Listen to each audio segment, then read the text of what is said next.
The Ladomas family had built their fortune on blood and bargains, though Grace had no idea what she'd signed up for when she said, "I do."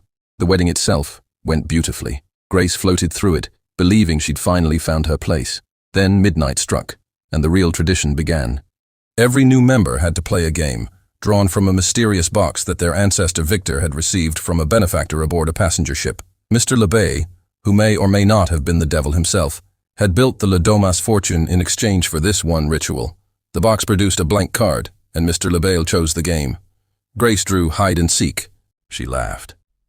She actually laughed, thinking it was charming and eccentric as she ran off to hide while the family retrieved antique weapons from a locked room. She hid in the billiard room, crouched behind furniture, waiting to be found, waiting to win. Then she heard the gunshot. Emily, high and trembling, had cornered a maid named Clara in the hallway. "Found you," Emily whispered, before blowing the poor woman's head off. Grace watched from the shadows as the family descended on the body, and the horrible truth crystallized. This wasn't a game. This was a hunt, and she was the prey. Alex found her, his face wrecked with guilt.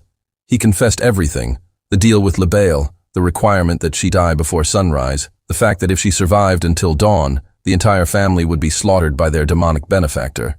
He'd kept the secret because he knew she'd leave him if she knew who he really was, what his family really did. Grace ran. She ran like her life depended on it, because it did. Daniel, of all people, gave her a head start. Something in him had broken years ago, some last shred of humanity that hated what his family had become. Alex smashed the security monitors to obscure her location. But the family was relentless. Emily accidentally killed another maid, Tina, in her drug-addled frenzy. Grace splashed scalding tea in the butler Stevens's face and bolted. A third maid, Dora, got herself crushed in a dumbwaiter while screaming for help.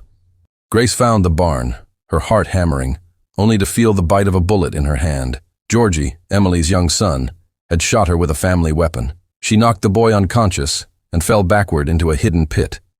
Landing among the rotting corpses of previous sacrifices, she climbed out, bleeding, desperate, and stole Stevens's car.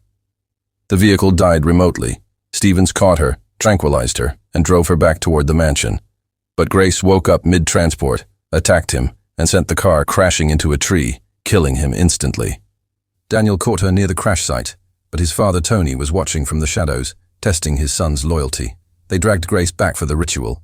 They strapped her to a pentagram, raised their ceremonial cups, and drank to Mr. LeBay. Then they all started vomiting blood. Daniel had poisoned the cups, not enough to kill, just enough to incapacitate, to buy Grace her freedom. But charity